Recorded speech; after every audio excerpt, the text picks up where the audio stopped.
Las cosas que perdimos en el fuego. Autora Mariana Enríquez. La primera fue la chica del subte. Había quien lo discutía, o al menos discutía su alcance, su poder, su capacidad para desatar las hogueras por sí sola. Eso era cierto. La chica del subte solo predicaba en las 6 líneas de tren subterráneo de la ciudad y nadie la acompañaba. Pero resultaba inolvidable. Tenía la cara y los brazos completamente desfigurados por una quemadura, extensa, completa y profunda. Ella explicaba cuánto tiempo le había costado recuperarse, los meses de infecciones, hospital y dolor. Con su boca sin labios y su nariz pésimamente reconstruida, le quedaba un solo ojo, el otro era un hueco de piel, y la cara toda, la cabeza, el cuello, una máscara marrón recorrida por telarañas. En la nuca conservaba un mechón de pelo largo, lo que acrecentaba el efecto máscara. Era la única parte de la cabeza que el fuego no había alcanzado. Tampoco había alcanzado las manos, que eran morenas, y siempre estaban un poco sucias de manipular el dinero que mendigaba. Su método era audaz. Subía al vagón y saludaba a los pasajeros con un beso, si no eran muchos, si la mayoría viajaba sentada. Algunos apartaban la cara con disgusto, hasta con un grito ahogado. Algunos aceptaban el beso sintiéndose bien consigo mismos. Algunos apenas dejaban que el asco les erizara la piel de los brazos, y si ella lo notaba, en verano, cuando podía verles la piel al aire libre, acariciaba con los dedos mugrientos los pelitos asustados y sonreía con su boca que era un tajo. Incluso había quienes se bajaban del vagón cuando la veían subir, los que ya conocían el método y no querían el beso de la cara horrible. La chica del subte, además, se vestía con jeans ajustados, blusas transparentes, incluso sandalias con tacos cuando hacía calor. Llevaba pulseras y cadenitas colgando del cuello. Que su cuerpo fuera sensual resultaba inexplicablemente ofensivo. Cuando pedía dinero, lo dejaba muy en claro. No estaba juntando para cirugía plástica. No tenía sentido. Nunca volvería a su cara normal. Lo sabía. Pedía para sus gastos, para el alquiler, la comida. Nadie le daba trabajo con la cara así, ni siquiera en puestos donde no hiciera falta verla. Y siempre, cuando terminaba de contar sus días de hospital, nombraba al hombre que la había quemado, Juan Martín Pozzi, su marido. Llevaba 3 años casada con él. No tenían hijos. Él creía que ella lo engañaba. Y tenía razón. Estaba por abandonarlo. Para evitar eso, él la arruinó. Que no fuera de nadie más, entonces. Mientras dormía, le echó alcohol en la cara y le acercó el encendedor.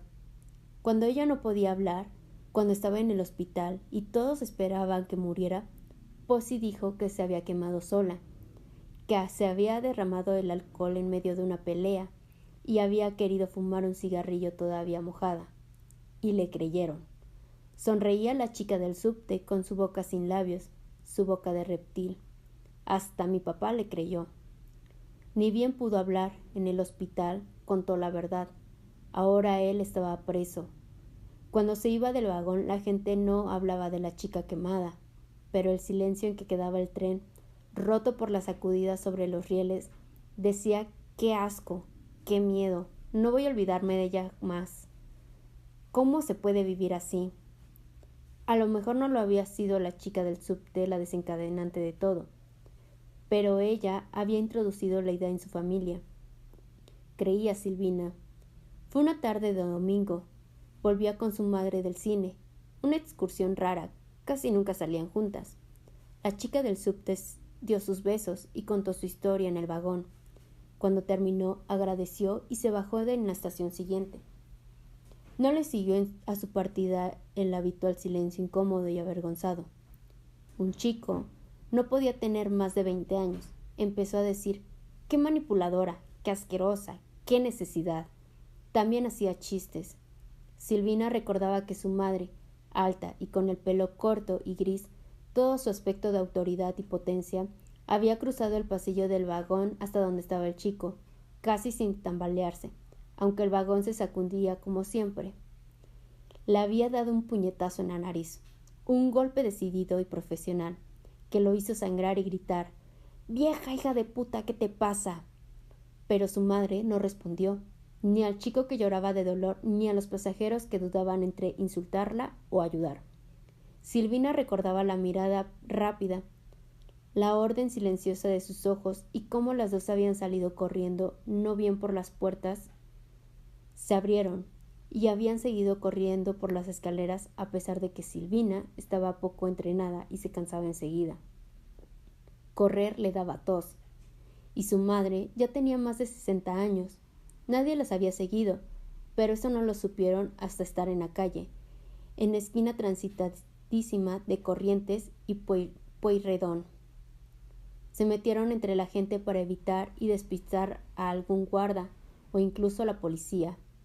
Después de 200 metros, se dieron cuenta de que estaban a salvo. Silvina no podía olvidar la carcajada alegre, aliviada de su madre. Hacía años que no la veía tan feliz.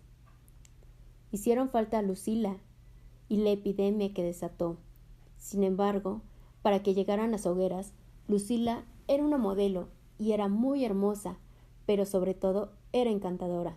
En las entrevistas de la televisión parecía distraída e ingenua, pero tenía respuestas inteligentes y audaces. Por eso también se hizo famosa. Medio famosa. Famosa del todo se hizo cuando anunció su noviazgo con Mario Ponte, el 7 de Unidos de Córdoba, un club de segunda división que había llegado heroicamente a primera y se había mantenido entre los mejores durante 2 torneos gracias a un gran equipo, pero sobre todo gracias a Mario, que era un jugador extraordinario, que había rechazado ofertas de clubes europeos de puro leal.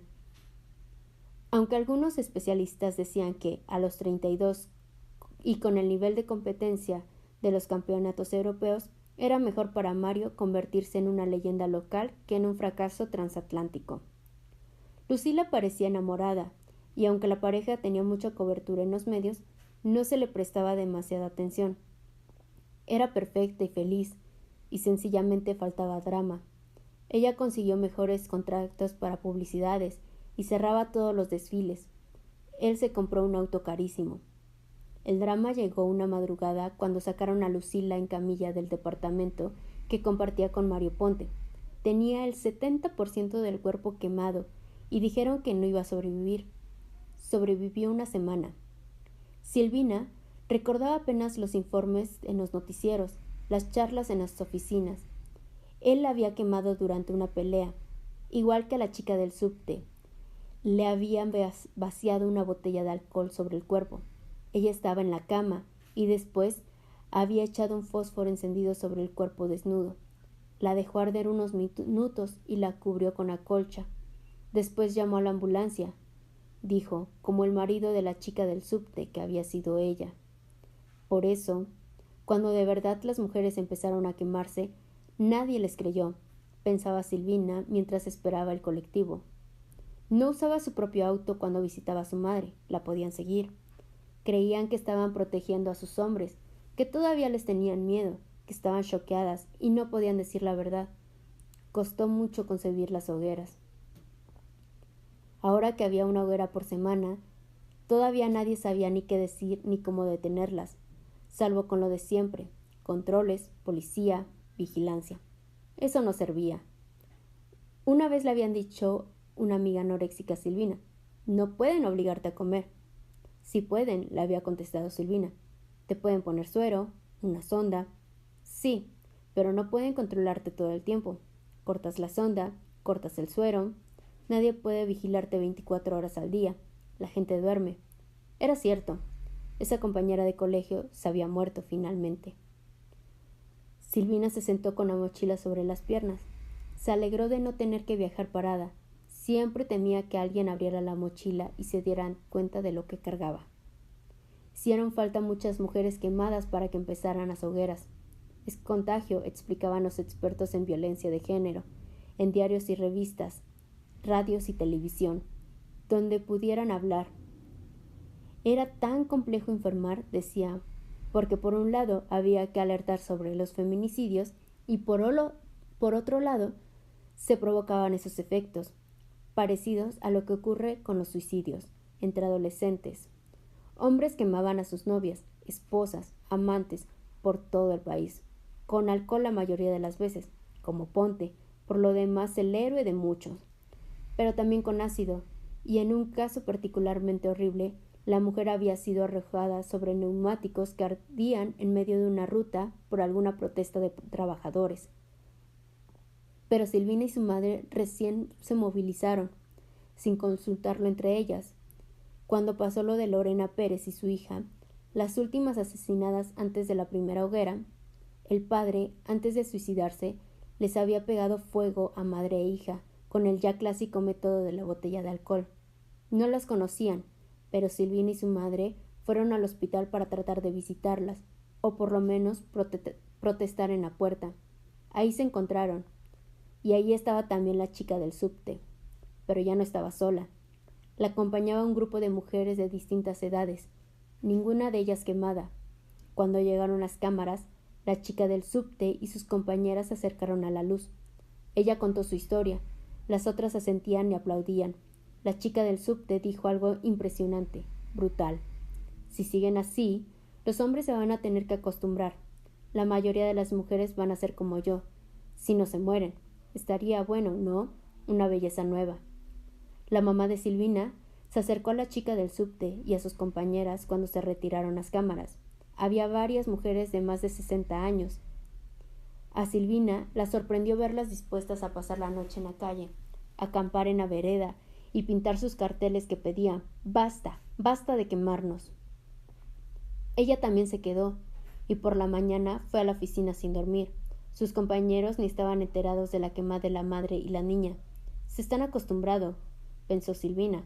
Lo de la niñita les da un poco más de impresión, pero solo eso, un poco. Estuvo toda la tarde mandándole mensajes a su madre, que no le contestó ninguno. Era bastante mala para los mensajes de texto, así que Silvina no se alarmó. Por la noche la llamó a la casa y tampoco la encontró. ¿Seguiría en la puerta del hospital? Fue a buscarla, pero las mujeres habían abandonado el campamento. Quedaban apenas unos fibrones tirados y paquetes vacíos de galletitas que el viento arremolinaba. Venía una tormenta, y Silvina volvió lo más rápido que pudo hasta su casa, porque había dejado las ventanas abiertas. La niña y su madre habían muerto durante la noche. Silvina participó de su primera hoguera en un campo sobre la ruta 3.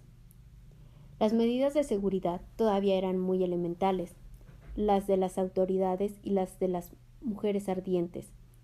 Todavía la incredulidad era alta. Sí, lo de aquella mujer que se había incendiado dentro de su propio auto, en el desierto patagónico, había sido bien extraño. Las primeras investigaciones indicaron que había rociado con nafta el vehículo. Se había sentado dentro, frente al volante, y que ella misma había dado el chasquido al encendedor. Nadie más. No había rastros de otro auto. Eso era imposible de ocultar en el desierto. Y nadie hubiera podido irse a pie. Un suicidio, decían. Un suicidio muy extraño. La pobre mujer estaba sugestionada por todas esas quemas de mujeres. No entendemos por qué ocurren en Argentina estas cosas. Son de países árabes, de la India. Serán hijos de puta, Silvinita, sentate, le dijo María Elena, la amiga de su madre, que dirigía el hospital clandestino de quemas ahí, lejos de la ciudad, en el casco de la vieja estancia de su familia, rodeada de vacas y soja. Yo no sé por qué esta muchacha, en vez de contactar con nosotras, hizo lo que hizo. Pero bueno, a lo mejor se quería morir. Era su derecho. Pero que estos hijos de puta digan que las quemas son de árabes, de los indios. María Elena se secó las manos. Estaba pelando duraznos para una torta y miró a Silvana a los ojos. Las quemas las hacen los hombres, chiquita. Siempre nos quemaron. Ahora nos quemamos nosotras. Pero no nos vamos a morir. Vamos a mostrar nuestras cicatrices. La torta era para festejar a una de las mujeres ardientes que había sobrevivido a su primer año de quemada.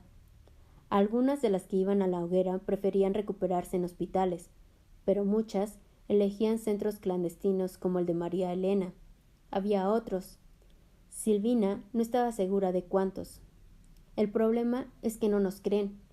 Les decimos que nos quemamos porque queremos y no nos creen. Por supuesto, no podemos hacer que hablen las chicas que están internadas acá. Podríamos ir presas. Podemos filmar una ceremonia, dijo Silvina. Ya lo pensamos, pero sería invadir la privacidad de las chicas. De acuerdo, pero si alguna quiere que la vean, y podemos pedirle que vaya hacia la hoguera con, no sé, una máscara, un antifaz, si quiere taparse la cara, y si distinguen dónde queda el lugar. Ay, María, la pampa es todo igual. Si la ceremonia se hace en el campo, ¿cómo van a saber dónde queda? Así, casi sin pensarlo, Silvina decidió hacerse cargo de la filmación cuando alguna chica quisiera que su quema fuera difundida. María Elena contactó con ella al menos de un mes después del ofrecimiento. Sería la única autorizada en la ceremonia a estar con un equipo electrónico. Silvina llegó en auto, entonces todavía era bastante seguro usarlo. La ruta 3 estaba casi vacía, apenas la cruzaban algunos camiones. Podía escuchar música y tratar de no pensar en su madre, jefa de otro hospital clandestino, ubicado en una casa enorme del sur de la ciudad de Buenos Aires. Su madre, siempre arriesgada y atrevida, tanto más que ella, que seguía trabajando en oficina y no se animaba a unirse a las mujeres. En su padre, muerto cuando ella era chica, un hombre bueno y algo torpe. Ni se te ocurra pensar que hago esto por culpa de tu padre, le había dicho su madre una vez en el patio de la casa hospital, durante un descanso mientras inspeccionaba los antibióticos que Silvina le había traído. Tu padre era un hombre delicioso, jamás me hizo sufrir. En su exnovio, a quien la había abandonado al mismo tiempo que supo definitiva la radicalización de su madre, porque él las pondría en peligro. Lo sabía. Era inevitable. En sí debía traicionarlas ella misma, desbaratar la locura desde adentro. ¿Desde cuándo era un derecho quemarse viva? ¿Por qué tenía que respetarlas? La ceremonia fue al atardecer. Silvina usó la función de video de una cámara de fotos. Los teléfonos estaban prohibidos, y ella no tenía una cámara mejor, y tampoco quería comprar una por si la rastreaban. Filmó todo. Las mujeres preparando la pira, con enormes ramas secas de los árboles del campo. El fuego alimentado con diarios y nafta hasta que alcanzó más de 1 metro de altura. Estaban campo adentro. Una arboleda y la casa ocultaban la ceremonia de la ruta. El otro camino, a la derecha, quedaba demasiado lejos. No había vecinos ni peones. Ya no a esa hora. Cuando cayó el sol, la mujer elegida caminó hacia el fuego, lentamente. Silvina pensó que la chica iba a arrepentirse, porque lloraba. Había elegido una canción para su ceremonia que las demás, unas 10 pocas, cantaban. Ahí va tu cuerpo al fuego, ahí va. Lo consume pronto, lo acaba sin tocarlo. Pero no se arrepintió. La mujer entró en el fuego como en una pileta de natación. Se zambulló dispuesta a sumergirse. No había duda de que lo hacía por su propia voluntad. Una voluntad supersticiosa o incitada, pero propia. Ardió apenas 20 segundos. Cumplido ese plazo, 2 mujeres protegidas por amianto la sacaron entre las llamas y la llevaron corriendo al hospital clandestino. Silvina se detuvo la filmación antes de que pudiera verse el edificio. Esa noche subió el video a internet. Al día siguiente, millones de personas lo habían visto. Silvina tomó el colectivo. Su madre ya no era la jefa del hospital clandestino del sur. Había tenido que mudarse cuando los padres enfurecidos de una mujer que gritaban ¡Tiene hijos! ¡Tiene hijos! Descubrieron que se escondía detrás de esa casa de piedra centenaria, que alguna vez había sido residencia para ancianos. Su madre había logrado escapar del allanamiento. La vecina de la casa era una colaboradora de las mujeres ardientes, activa y al mismo tiempo distante, como Silvina, y la habían reubicado como enfermera en un hospital clandestino de Belgrano. Después de un año entero de allanamientos, Creían que la ciudad era más segura que los parajes alejados.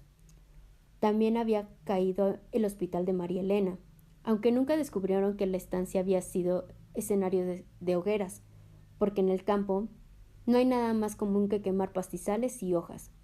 Siempre iban a encontrar pasto y suelo quemado. Los jueces expedían órdenes de allanamiento con mucha facilidad, y a pesar de las protestas, las mujeres sin familia o que sencillamente andaban solas por la calle caían bajo sospecha. La policía les hacía abrir el bolso, la mochila, el baúl del auto, cuando ellos lo deseaban, en cualquier momento, en cualquier lugar. El acoso había sido peor, de una hoguera cada 5 meses, registrada. Con mujeres que acudían a los hospitales normales, pasó al estado actual de por una semana. Y tal como esa compañera de colegio le había dicho a Silvina, las mujeres se las arreglaban para escapar de la vigilancia más que bien. Los campos seguían siendo enormes y no se podían revisar con satélite constantemente. Además, todo el mundo tiene un precio. Si podían ingresar al país toneladas de drogas, ¿cómo no iban a dejar pasar autos con más bidones de nafta de lo razonable? Eso era todo lo necesario, porque las ramas para las hogueras estaban ahí, en cada lugar, y el deseo de las mujeres lo llevaban consigo. No se va a detener, había dicho la chica del subte en un programa de entrevistas por televisión. Vean el lado bueno, decía, y se reía con su boca de reptil. Por lo menos ya no hay trata de mujeres, porque nadie quiere a un monstruo quemado, y tampoco quieren a estas locas argentinas que un día van y se prenden fuego, y capaz que le pegan fuego al cliente también. Una noche, mientras esperaba el llamado de su madre, que le había encargado antibióticos, Silvina los conseguía haciendo ronda por los hospitales de la ciudad donde trabajaban colaboradoras de las mujeres ardientes. Tuvo ganas de hablar con su exnovio. Tenía la boca llena de whisky y la nariz de humo de cigarrillo, y el olor a la gasa furacinada, la que se usaba para las quemaduras, que no se iba nunca. ¿Cómo no se iba a el de la carne humana quemada? Muy difícil de describir, sobre todo porque más que nada olía a nafta, aunque detrás sabía algo más, inolvidable y extrañamente cálido. Pero Silvina se contuvo. Lo había visto en la calle con otra chica. Eso ahora no significaba nada. Muchas mujeres trataban de no estar solas en público para no ser molestadas por la policía. Todo era distinto desde las hogueras.